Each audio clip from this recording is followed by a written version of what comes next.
안녕하세요. 저는 올해 40대 초반의 남자입니다. 오늘은 저희 처갓집에 대해서 말해볼까 해요.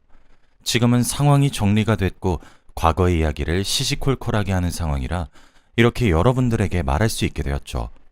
그 당시엔 정말 놀랍고 충격의 연속이었어요. 저는 아내와 행복한 결혼을 했습니다. 그런데 아내가 외동딸이기도 하고 장인어른이 워낙 유명한 딸바보라 결혼 허락을 받는 게 정말 힘들었어요. 매일같이 찾아가서 선물도 드리고 연락도 하면서 겨우겨우 허락을 받았습니다. 집으로 초대하셔서 담금주도 마시고 장인어른의 덕담도 정말 많이 들었죠. 다들 생각하시는 것처럼 장인어른은 아주 가부장적이십니다. 아내가 저와 연애를 할 때부터 통금 시간은 항상 10시였고 외박은 당연히 안 됐죠. 그리고 술도 못 먹게 하셨습니다. 뿐만 아니라 항상 어딜 가든 연락을 꼭 해야 했죠. 이런 분이시니 제가 결혼하기 전부터 긴장을 잔뜩 했습니다. 장인어른에게 제가 수차례의 선물 공세라고 아내를 평생 사랑할 것을 보여드리니 허락해 주시더라고요. 그래도 신혼집은 처갓집과 가까운 곳으로 잡아야 했지만 말이죠. 주말마다 아내의 집으로 가서 식사는 꼭 해야 했고 같이 한 달에 한 번은 여행도 가야 했습니다. 그래도 저는 장모님과 장인어른 두 분 다 좋았기에 여행이 즐거웠죠. 장인어른의 딸 사랑은 정말 들으시면 놀랄 거예요. 어릴 때부터 입만 열면 아내 자랑을 늘어놓으셨다고 합니다. 아내가 얼굴도 예쁘고 공부도 잘했어요. 그래서 학교에서 늘 전교권이었고 남학생들에게 인기도 많으니 장인어른께서 어깨가 잔뜩 솟으셨겠죠. 그뿐만 아니라 딸이 하고 싶은 거, 갖고 싶은 거 바로바로 사주었대요. 장모님이 이렇게 퍼주면 애버릇 나빠진다고 말려도 속수무책이었다고 합니다. 그리고 장인어른은 딸한테만 잘한 것이 아니라 딸의 친구들한테도 정말 잘해주었대요. 딸 친구들도 전부 다 자기 딸들 같다면서 매일 맛있는 것도 사주셨고 학창시절 내내 등교도 시켜주었다고 합니다. 그 말을 장인어른에게 직접 들었는데 정말 대단한 정성이란 생각이 들었죠. 장인어른은 항상 딸의 자랑을 하시기 전에 내가 우리 딸이라서 하는 말이 아니고 라는 말로 시작했고 이 말이 나오면 기본 3시간 동안은 딸 자랑만 늘어놓으셨습니다. 그런데 들을 때마다 다 다른 이야기라서 재미는 있었어요. 제가 아내 같은 여자와 결혼한다는 걸 감사히 여겨야 한다고 하셨죠. 저도 장인어른의 말에 동감했습니다. 그런데 장인어른은 유일하게 제 아내한테만 살갑게 대하셨고 막상 장모님한텐 무뚝뚝하셨어요. 장인어른의 태도가 180도 변하는 걸 보고 제가 놀랄 정도였으니 말이죠. 제 아내가 하자는 일은 고민도 하지 않고 바로 행동으로 옮기셨지만 장모님이 말씀하시는 건 우선 거절을 하고 보시더라고요. 그리고 장모님을 그저 가정부 취급하셨습니다. 제가 봐도 놀라울 정도로 말이죠. 아내는 그럴 때마다 장인어른을 나무라며 아빠, 엄마한테 잘 좀 대해줘 라고 했고 결국 아내가 장모님 일을 대신하려고 하면 장인어른이 나서서 이걸 왜 네가 해? 라고 하며 결국 장인어른이 하시는 일이 대다수였죠. 항상 장인어른은 장모님한테 이거 해라 저거 해라 이거 가져와라 저거 가져와라 하면서 시키셨습니다. 그러면 장모님은 일어나셔서 다시 가지고 오셔야 했죠. 그런데 장모님이 걸음이 많이 불편하세요. 예전에 교통사고를 당하셔서 절뚝절뚝 걸으시고 오래 서 있지 못하십니다. 그렇다 보니 장인어른이 시키시는 것을 빨리빨리 하기에는 무리가 있죠. 하지만 장인어른은 그런 장모님을 이해해주지도 못하셨고 왜 이렇게 늦냐고 나무랐습니다. 같이 한 집에서 사는데 대하시는 태도가 전혀 달랐죠. 그런데 제가 아는 것보다 장인어른은 훨씬 더 장모님을 막대하셨습니다. 장모님 명의로 대출을 받는 건 물론이었고 장모님한테 돈도 잘 안 준다고 해요. 그리고 무엇보다 손찌검을 하셨습니다. 이건 아주 가끔씩 장인어른이 술에 취하시면 나오는 버릇이었죠. 아내는 술을 입에만 대도 바로 취해서 잠을 자서 아마 모를 겁니다. 그런데 저는 다 봤어요. 장인어른이 장모님한테 이 망할 여편네가 돌았나? 라고 하며 손을 드시더라고요. 그리고 앞에 있는 저를 한번 보시더니 헛기침을 하고 손을 내려놓으셨어요.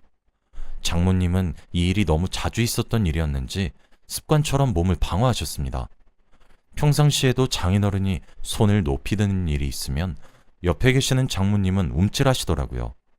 장모님은 이런 환경 속에서 살아오셨습니다. 옆에서 보고 있는 제가 다 슬퍼질 정도였죠. 제가 조금이라도 더 옆에서 장모님에게 도움을 주고 싶었어요. 저희 부부는 주말에 처갓집에서 가끔 식사를 하고 술을 먹은 다음에 자고 와요. 아내가 술만 먹으면 자니까 어쩔 수 없습니다. 그날도 어김없이 처갓집에서 자고 있었죠. 그런데 새벽에 잠이 오지 않아서 잠깐 거실에 나갔는데 누군가 주방 구석에서 흐느끼고 있는 겁니다. 저는 너무 놀라서 조심스레 다가가 보니 바로 장모님이셨어요. 장모님은 몸을 잔뜩 구부린 채로 서럽게 울고 있었습니다. 그런데 우는 소리가 안 들리게 하기 위해 손으로 입을 막고 울었죠. 그 모습을 보고 저도 모르게 눈에 눈물이 맺혔습니다. 정말 마음이 아팠어요. 저는 우는 장모님 옆으로 가서 달래주었어요. 그리고 토닥여드렸죠. 장모님은 저의 위로에 더 감정이 북받쳤는지 더 서럽게 우셨고 너무 힘들다고 말하셨습니다. 더 이상 장인어른과 못 살겠다고 하면서 말이죠. 저도 다 장모님을 이해한다고 말을 했지만 장모님은 저에게 이해할 수 없다고 했습니다. 아직 제가 모르는 비밀이 많다고 했죠. 장모님은 마음속에 그 상처를 혼자 꽁꽁 숨기고 있었습니다. 그리고 아무한테도 말을 하지 않았죠. 저는 그게 무슨 일인지 묻고 싶었지만 상황이 심각한 것 같아 물어보지 않았습니다. 그렇게 장모님은 몇 분 더 우시고 방으로 들어가셨어요.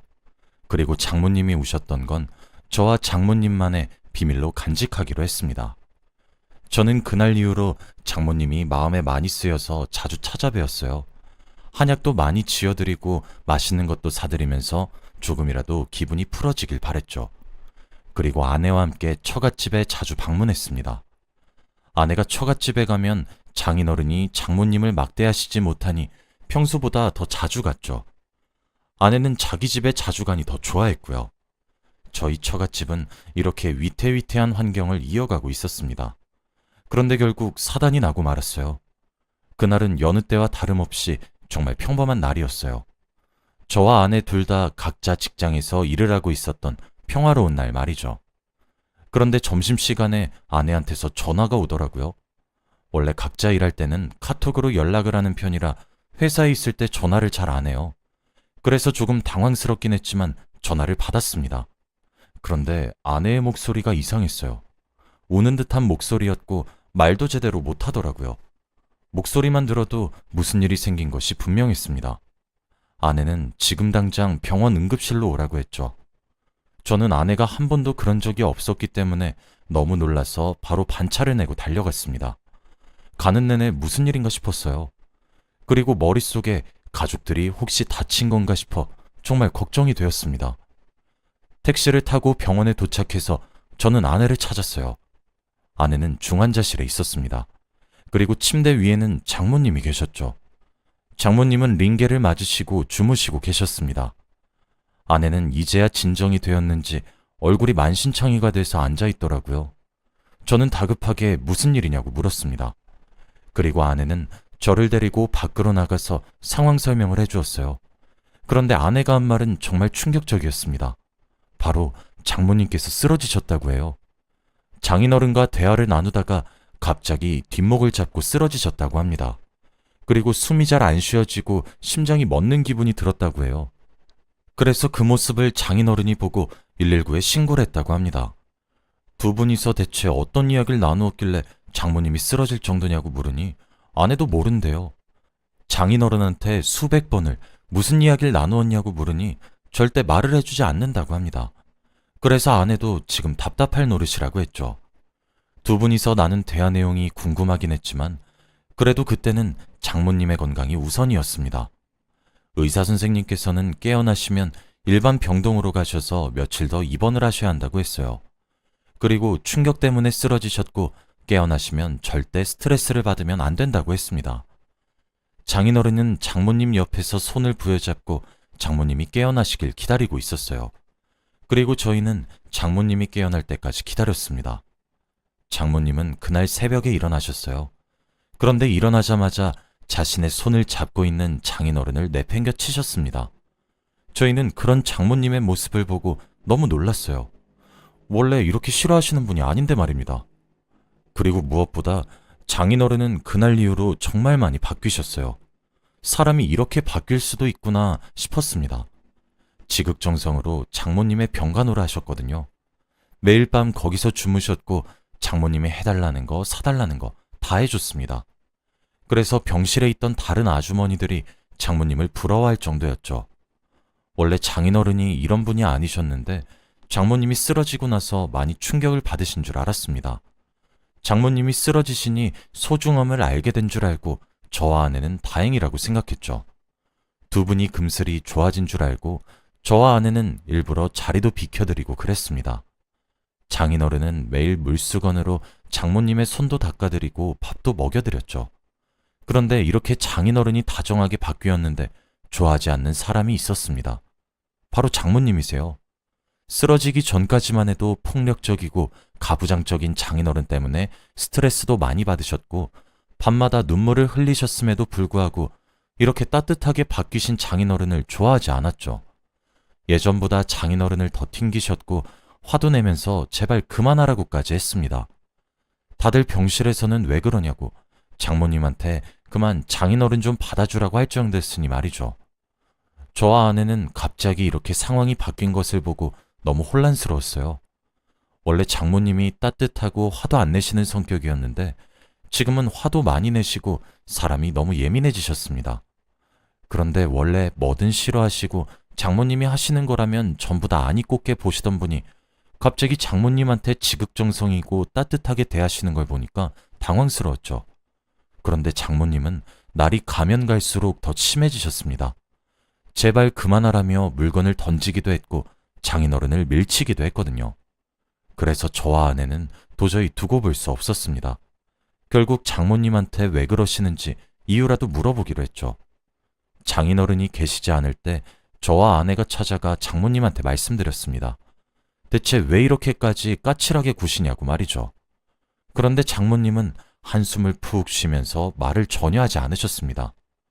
저희의 말에 병실 사람들도 궁금했는지 잔뜩 귀를 기울이고 있었죠. 그런데 장모님은 너희는 아무것도 모른다 라고만 하셨어요. 장모님은 저희에게 말을 해주지 않았죠. 그때 새벽에 거실에서 우신 이유를 저에게 말해주지 않은 것처럼 이번 일도 저희에게 털어놓지 않았습니다. 장모님 혼자 속에 끙끙 앓고 계시니 저와 아내는 많이 걱정이 되었죠. 그리고 무슨 일인지 아무리 유추를 해보려고 해도 전혀 되지 않았습니다. 그런데 며칠 뒤 진실을 알게 되었어요. 그날은 장모님의 퇴원 날이었습니다. 저와 아내는 퇴원 수속을 하고 다시 병실로 돌아갔는데 장모님의 병실이 너무 시끄럽더라고요. 무슨 일이 생긴 건가 싶어 급히 병실 앞으로 갔는데 장모님이 한 여자한테 물건을 잔뜩 집어던지고 있었습니다. 그런데 장모님은 네가 뭔데 여길 찾아와? 라고 하셨죠. 그런데 옆에서 장인어른도 장모님을 말리고 있지 않았습니다. 저희는 너무 놀라서 장모님을 뜯어말렸죠. 장모님은 놓으라고 하며 그 여자의 머리채를 잡으려고 했지만 겨우 저와 아내가 말렸습니다. 도대체 그 여잔 누구고 장모님이 던진 물건들을 그대로 맞고 있는지 궁금했죠. 그런데 아내가 갑자기 민영아, 네가 여긴 웬일이야? 라고 하더라고요. 장모님이 머리채를 잡으려는 여자는 아내가 아는 사람인 것 같았습니다. 저는 이게 무슨 상황인지 도저히 이해가 되지 않았죠. 그때 민영이란 여자는 제 아내를 한번 보더니 갑자기 무릎을 꿇었어요. 그러면서 죄송해요. 입이 10개라도 할 말이 없습니다. 라고 했습니다. 아내는 너무 놀라서 민영아, 왜 그래? 당장 일어나! 라고 했지만 전혀 듣지 않았죠. 그런데 장모님은 한숨을 푹 쉬더니 진실을 말씀하셨습니다. 바로 아내 친구인 민영이란 사람과 장인어른이 불륜관계라고 했죠. 저와 아내 그리고 그 병실에 있는 모든 사람들이 그 이야기를 듣고 기겁을 했습니다.